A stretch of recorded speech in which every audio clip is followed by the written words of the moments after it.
प्रीति को बचपन से ही भिखारियों को देखकर बहुत तरस आता था, जिसके चलते वो आज 22 साल होने के बाद भी जहाँ किसी भिखारी को देखती उसका दिल पिघल जाता और वो उस भिखारी को उसकी इच्छा के अनुसार पैसे दे देती। लेकिन एक शाम कुछ अलग ही होता है। प्रीति अपने ऑफिस से घर आ रही होती है, तभी उसको रास्ते में एक चौराहे पर एक फट्टे पुराने कपड़ों में एक भिखारी दिखता है। वो अपनी कार रोक के साइड में लगाती है और उस भिखारी के पास जाकर बोलती है, सुनिए, आपको क्या चाहिए? मतलब आप इतने हट्टे कट्टे होकर भी सड़क पर भीख मांग रहे हैं? भगवान के नाम पर भीख मांगने के अलावा कुछ भी नहीं बचा है मेरी लाइफ में मैडम। मेरी एक बेवफा गर्लफ्रेंड थी, उसने मुझे प्यार में इस तरह से ठुकराया कि ठोकर खा के मैं सड़कों पे आ गया यार। उस धोखे से ना मैं शादी में जरूर आना का राजकुमार राव तो नहीं बन पाया, लेकिन किस्मत गाने की सरगुन मेहता जरूर बन गया हूँ। तुम्हारे साथ बहुत बुरा हुआ। प्यार व्यार ना करना ही नहीं चाहिए, बेकार चीज है। अच्छा, अभी ये पैसे रखो और मेरा ये कार्ड भी। अगर किसी चीज की जरूरत हो तो मुझे कॉल कर देना। वैसे फोन तो है ना तुम्हारे पास? फोन भी मेरी गर्लफ्रेंड ने दिलाया था और जाते जाते वो भी ले गई, वो बेवफा कहेगी। रो मत, वो सामने पीसीओ है, वहाँ से फोन कर लेना। अच्छा बाय, मैं चलती हूँ। प्रीति के जाते ही विकास नाम का भिखारी बाकी की आती जाती गाड़ियों से भीख मांगने लगता है। विकास को प्यार में धोखा मिलने के बाद वो भिखारी बन गया था और थोड़ा मानसिक रूप से बीमार भी था। लेकिन उस दिन के बाद से प्रीति लगभग रोज उस भिखारी से मिलती और उसके साथ बातें करके कुछ पैसे देकर उसकी मदद करती। इसी मुलाकात में कब प्रीति को उस भिखारी से प्यार हो गया उसे पता ही नहीं चला, जिसके चलते एक शाम प्रीति दोबारा उस चौराहे पर आकर विकास भिखारी से बोलती है, विकास, तुम्हें भीख में पैसे देते देते कब मैं अपना दिल भी तुम्हें उसी भीख में दे बैठी, मुझे पता ही नहीं चला। ये क्या कह रही हो मैडम आप? हमें कोई दिल विल नहीं मिला है, हमारे कटोरे में सच कह रहे हैं। अम्मा की कसम, महंगा था क्या? पैसे वैसे के बीच में रखा था क्या? उफ, कितना भोला है ये। मैं तुमसे प्यार करती हूँ और तुमसे शादी करना चाहती हूँ। क्या तुम मुझसे शादी करोगे? मेरे साथ रहोगे? मैडम, आपके साथ शादी करके मुझे रहने को घर मिलेगा? हाँ, और हाँ, आप मुझे मेरी गर्लफ्रेंड की तरफ छोड़ कर तो नहीं जाओगी? नहीं, कभी नहीं। मैं तुमको कभी छोड़ कर नहीं जाऊंगी। और हाँ, रहने को घर, खाने को ताना, खाना, और पहनने को कपड़े मिलेंगे। विकास प्रीति को हाँ तो कर देता है, लेकिन प्रीति घर में अकेली नहीं रहती थी। उसके साथ उसकी माँ शनाया भी रहती थी, जो एक भिखारी को अपना घर जमाई तो नहीं बनने देती। इसीलिए प्रीति बिना अपनी माँ को बताए ही विकास से शादी करके आती है और घर आकर बोलती है, माँ कहाँ हो? देखो मेरे साथ कौन आया है। प्रीति की आवाज सुनकर उसकी माँ शनाया हॉल में आती है और वहाँ अपनी बेटी को दुल्हन बने और उसके साथ एक लड़के को ओवरसाइज कुर्ते पजामे में देखकर उससे बोलती है, ये कौन है? चलते फिरते कपड़ों के टेंट को अपने साथ लिए क्यों घूम रही हो? सोसाइटी में मेरी इज्जत है, क्यों उसकी धज्जियां उड़ा रही हो? माँ, गुस्सा क्यों कर रही हो? सुनो तो पहले, ये कौन है? ये आपके दामाद है, विकास। मैंने इसे शादी कर ली है। क्या शादी? पागल तो नहीं हो गई हो तुम? दिमाग खराब है? और ये है कौन? क्या करता है? कहाँ रहता है? कुछ पता भी किया तुमने?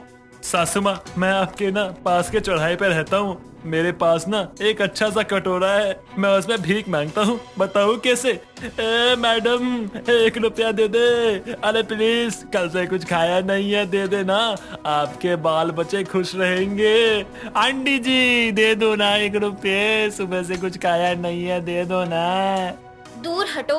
और प्रीति, तुझे पूरी दुनिया में यही भिखारी मिला था मेरा जमाई बनाने के लिए? अरे बचपन में ही तुझे भिखारियों को पैसे देने से रोक देती तो आज तू इस भिखारी को अपना दिल नहीं देती। ये दिल कौन से कटोरे में दिया था इन्होंने? हमें अभी तक मिला क्यों नहीं? माँ, अब आपको अपनी बेटी की पसंद को अपनाना ही होगा। चलो भिखारी, मेरा मतलब विकास। प्रीति विकास के साथ अपने कमरे में चली जाती है, जहाँ सोते वक्त विकास को बिस्तर पर नींद नहीं आती और वो वहाँ से उठकर बाहर हॉल की जमीन पर आकर एक पतली सी चादर लिए सो जाता है। अगली सुबह जब शनाया उठकर हॉल में आती है तो अचानक ही वो किसी चीज से टकराकर गिर जाती है और जोर से चिल्लाते हुए बोलती है, हाय रे, कमर तोड़ दी। अरे कौन मनहूस है? जिसने ये जो भी सामान है नीचे फेंका हुआ है। शनाया की आवाज सुनकर प्रीति भी हॉल में आती है और हॉल में एक चादर के नीचे किसी को सोते देख साथ ही अपनी माँ को गिरे देखकर बोलती है, माँ आप ठीक तो है ना? और ये कौन है? कोई सोया है क्या? कोई नौकर? प्रीति चादर हटाती है तो वहाँ विकास सोया होता है। ये देखकर वो उसको जगाते हुए बोलती है, विकास जी, आप यहाँ क्यों सोए हैं? आप तो मेरे साथ कमरे में थे ना, फिर यहाँ कैसे आए? मुझे उस बिस्तर पे नींद नहीं आ रही थी। मुझे जमीन पर सोने की आदत है ना, इसलिए मैं यहाँ आ गया। भिखारी को घर जमाई बनाओगी तो यही होगा ना। वो कहावत नहीं सुनी, कुत्तों को घी हजम नहीं होता। माँ बस, विकास मेरे पति हैं। अगर आप चाहती हैं कि आपकी बेटी आपकी आंखों के सामने रहे तो मेरे पति की इज्जत करिए, वरना मैं भी उसके साथ जाकर सड़क पर भीख मांगूंगी। प्रीति की इस बात पर ताली बजाती हुई उसकी पड़ोसन सोनिया घर आती है, जो काफी देर से आकर ये सारा ड्रामा देख रही थी और अब उनके सामने आकर बोलती है, अरे वाह सनाया, तूने अपनी बेटी के लिए एक भिखारी चुना है। पता नहीं था, लोगों को भीख में सोना चांदी धन दौलत देते हुए सुना है, लेकिन तूने तो एक भिखारी को अपनी भीख में बेटी ही दे दी। मैंने दी नहीं है, लेकिन मेरी बेटी ने ही खुद की कोई कीमत नहीं छोड़ी और एक भिखारी को घर जमाई बनाकर ले आई। हो गया आप दोनों का? आंटी जी, आप मेरे पति को भिखारी कह रही हैं ना, जिसने मेरे से शादी करने के लिए कुछ नहीं मांगा, और वहीं आपने अपनी बेटी की शादी करी तो आपके दामाद ने आपसे एक महंगी गाड़ी, 50 लाख कैश और एक फ्लैट मांगा। उस भिखारी को भी तो आपने भीख के साथ साथ अपनी बेटी दे दी। मेरे पति ने तो बस मुझसे प्यार मांगा है। जुबान संभाल कर बात कर प्रीति। मेरे दामाद को भिखारी कहने की हिम्मत कैसे हुई? अरे उसके पास सब है, अच्छा कामकाज, पैसा, बंगला, सब, और दुनिया के सामने उसने मेरी बेटी से रिश्ता जोड़ा है। फिर भी भिखारियों की तरह मांगना तो पड़ा ही ना। खुद की काबिलियत पर भरोसा नहीं था ना उसको। लेकिन मेरा पति भले ही अब तक भिखारी बनकर जिया है, लेकिन आगे की जिंदगी वो भीख नहीं मांगेगा, बल्कि देने वालों में शामिल होगा, और ये मेरा वादा है।